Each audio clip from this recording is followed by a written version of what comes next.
call the September Waterworks and Light Commission meeting to order. And the place order of business is, could I have approval of additions and corrections to the minutes of our previous meeting? So you approve it as. Second. I'd second that. It's been moved and seconded. All those in favor? Aye. Opposed? The fact there's no action items, then we go to the safety coordinators. And Sean has an excused absence for today. Okay. I was going to ask him, we had some discussion about, maybe Josh, you're aware about some incidents that were occurring during construction with the city crews, and he was going to follow up with Paul, and has all that taken place? I have no idea. I can tell you, because I've been noting on my pad. So we had sent an email to Paul, and then he also, the mayor and I discussed this, and the mayor was looking for the cost of MUW doing the safety program for the city, like Marshfield does. So Sean put together a quote. We sent it to Matt, and Matt's going to review it and then get back to us on that. So I think we're all good there. He's going to put that file on. Okay. And then we move to the line superintendent's report. And I see that, Owen, you pretty well documented all these weather-related issues in your report, huh? Do you have any comments on those yourself, Josh? No, generally just an active weather pattern, that's all. Nothing out of the ordinary. No questions for Josh? What else? Can we move on to the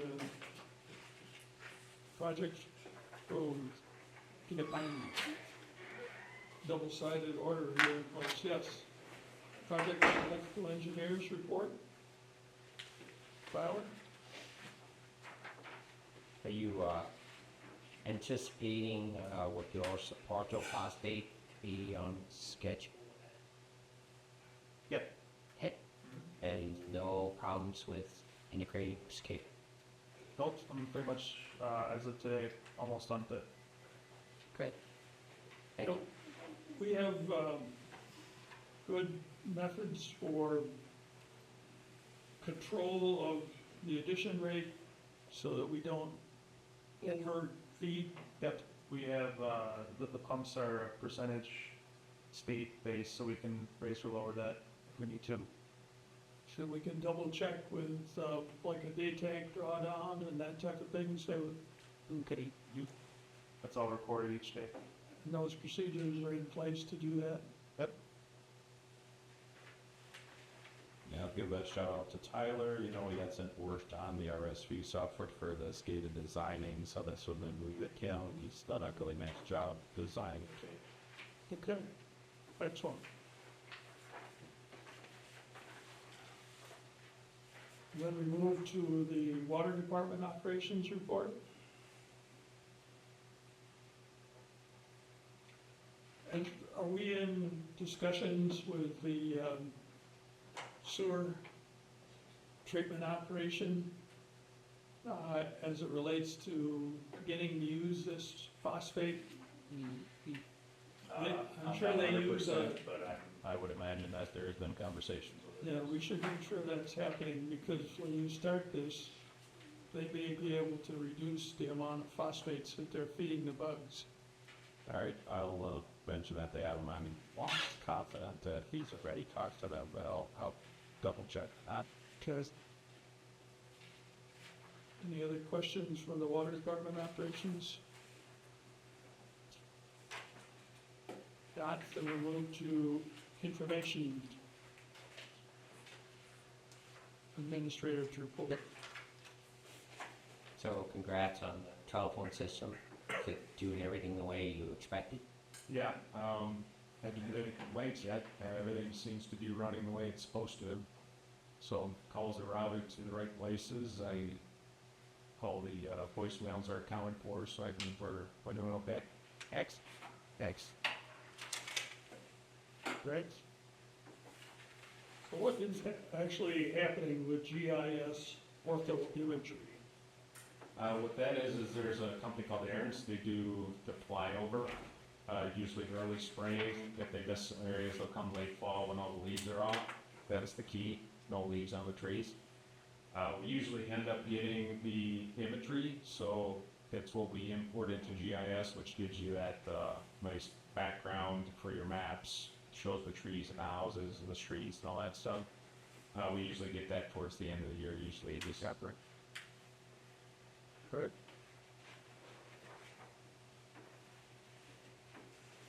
Any other questions for Matt? That, Chief Downs Manager, Sean? Looks like you and Lynn are staying on top of what's going on with the customers and resolving an ocean spray overpayment or unnecessary payment?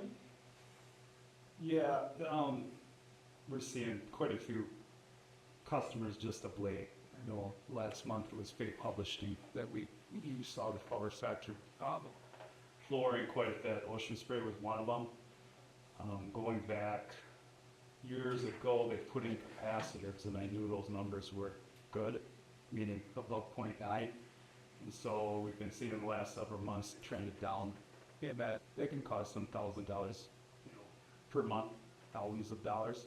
So that's where it definitely we needed to get a hold of them, the econ, to say you got a capacitor maybe failing here. It looks like that's the case, so they'll get those fixed immediately, so it doesn't cost people money. Okay. Also, your comment here and focus on energy and decreased use, is this our customers within our, or is this a global focus on energy issue? I guess they don't find it to be an issue, global. It's not just us. And I think part of the reason for that and what they've been kind of stating in the last several years is the LED lighting incentive program is giving a lot of incentive money out. And at this point, what you have are the businesses have pretty much converted over to that. So that was a lot of incentive money that is coming out. And we're not seeing anymore because those projects are complete, done. So I've come up with ways to get a few more programs that can give these customers back their incentive money. My discussion with them was like the community impact pilot, which I thought was great, but that was only given to 3-4 utilities throughout the state. That possibly they can bring that back and maybe streamline it. In other words, instead of 3-4 utilities getting 10 customers and giving them $30,000 of free money for these energy efficiency programs, that we could maybe do 1 or 2 years that would offset that. In other words, through some type of criteria, every 2 years we're given that option, or every utility that is part of a focused member would be able to pick those 1 or 2 businesses to give that community impact pilot numbers. Some other things that we discussed was, and I know I've discussed it with them for years, is capacitor or factor correction incentives. I think it should be out there for the industrial customers. It's something that they're staying away from right now, but I think that would be a really good new program for them to incentivize. As you can tell in the last few months, it's been in my reports with these industrial customers, and that's something that they should look into. Okay. Any other questions for Sean? that, customer support supervisor's report. I like your addition of the percentages. I'll continue to do that. Good. So, but it's, I think what you're trying to say is in the perspective of the whole world, it's not terrible. No, Yeah. it's, exactly, and we spend a lot of time on collections, So, which really is a very small percentage of our customer. yeah, yeah.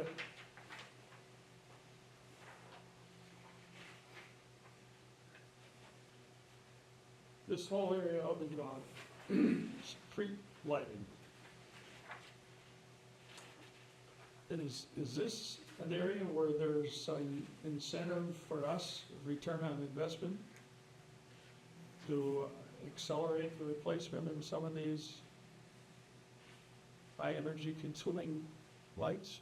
Not really. The cost of the LED fixtures doesn't justify the energy savings that you get from it, so that's kind of why we always just kind of set it at 50,000 a year, and we just do that many until Just plug away, it's just, yeah. And the municipalities are the ones that pay it, and with the higher cost for the LED fixture itself, there's a higher monthly cost, but then you have lower energy costs, but it's pretty much a wash at that point, so they have to see great savings if we make the investments that we've been building, so. Okay.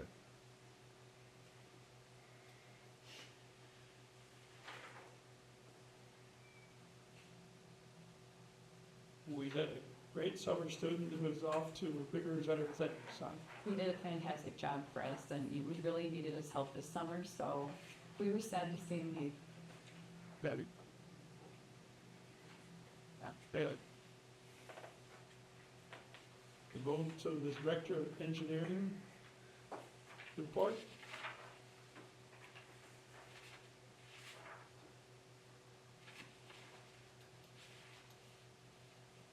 You think lightning or just wet for some of these failures? it's hard to know, but lightning was likely, just based on what I saw. So you saw like burn marks or? No, there's online lightning maps you can get that kind of show where the lightning strikes are in the area. I'm used to using it on the transmission system. You can overlay your transmission lines with the lightning. It's a little bit harder since we don't have the lightning imported directly into our GIS, so I've compared them on the screen side by side. But you can see where the strikes are if they line up approximately a mileage out of the substations. Sure. Yeah. So.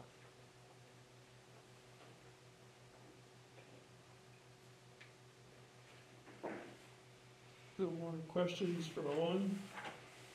Can we move on to Chief Financial Officer report? On this vision of what the city doing, is it competitive with what you were looking at? Yeah, I think we worked with the city. It's going to be the exact same program we're looking at. There's primarily two vendors in the area that do vision insurance in the central Wisconsin area, and one had a little bit better coverage, biggest one being Aquatic of Wisconsin. One carried it, one didn't. So that was the one we were looking at, and I believe the city's going to use the one that we were ready to pull the trigger on. Yeah, he was shout out to Jeff, he did all the legwork on it, and then the city was like, oh, that's not a bad idea, we'll just sign that too. Couldn't combine and get a discount or? We're all on the same insurance. I mean, it'll be the same pool at that point, so the rates may be slightly lower. The ones we were looking at, the only pool requirement was a minimum of 10 participants. So it really wasn't at 50 or 100 that the rates would go down. So then,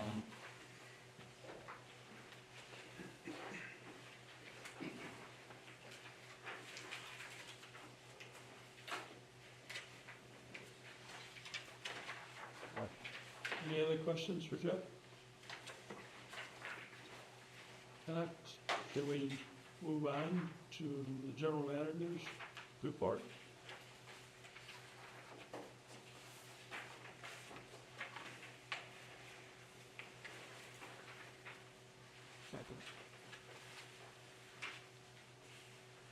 Been reading about some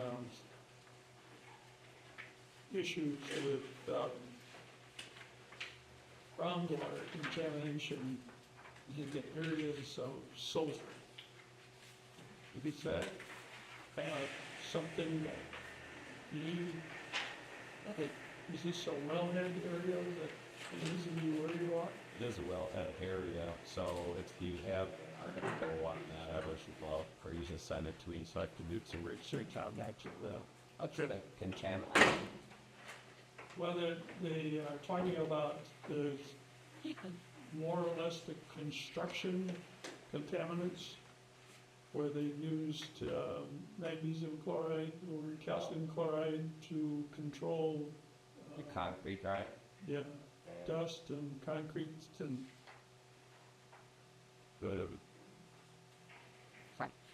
Yeah, I don't know if it's a concrete problem, if that's a problem for us, because it's gonna be a gravel road going in, and they're just gonna be, driving, I think, iron stakes down for the containment. There'll be some cement for like the paths and the transformers, but I don't see a lot of that. But send me the article, because I would like to read that.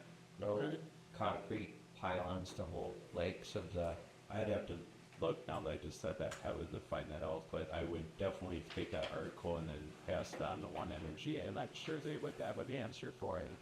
So I'm sure they've ran across this before. okay. Kudos to the entire staff and probably Jeff in particular for getting this budget out early in order to support the commission's vacations, the timelines and so on, so very much appreciate it. Peter? and well done, again. Yeah. Very easy to read. And then, if no more questions for Thad, I think we go over the accounts payable. What the bill is unsolved intermediate holding company. That is the company we use for doing our disconnect calls, calling our texts. It's the company's unsolved, but that's their holding company, so that they, And what do they do? We buy so many credits from them, and then we load up our calls, and then they send out the calls and the texts to our customers that are up for disconnect. We are looking probably in the next year, hopefully, to switch over to our current software. They cut some of that functionality, but it wasn't working quite like we wanted it to. So this is a pretty easy solution to use. So it's how I'm calling company. I see $4,600 for credit card processing fees. Is there any room for negotiation on those? That one is pretty strict pass through from NISC. They've got the negotiated rates, and the amount of sales through credit cards or customer treatment credit cards increased. That's why that number goes up a little bit every month. But I can check with them. The last time I checked, it was a pretty hard no. You have to use this vendor because that's the one that we use with our software. And if you want to use the credit card system, that's the vendor you're using. But I will double check on them. And then do we have a charge for NERC compliance assistance? yeah, so we, What are we complying with? we are under frequency load shedding provider, so we have regulations with the federal government because we are that. Yeah. We use a company out of Atlanta called GBS. It's the same company that most of the new members use. In fact, they come once a year. So in fact, they're coming Monday, and then they go over all the different compliance issues. But so I do an annual purchase order with them in January, and then they're updating or sending us invoices as they see fit, according to what might happen with changes in the year. So that's the monthly fee for that, for their service of that month. So the next one, you'll probably see a larger service because they'll be here in person for a day.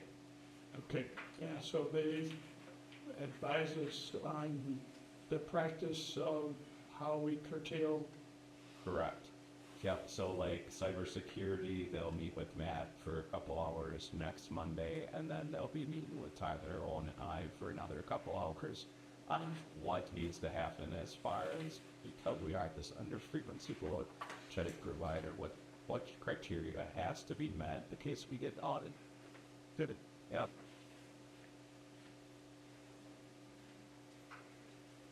Any other questions on bills? Any other credit card charges? And I would entertain motions adjourned. I'd make that motion. I'll second that. All those in favor? Aye. Opposed? We are adjourned.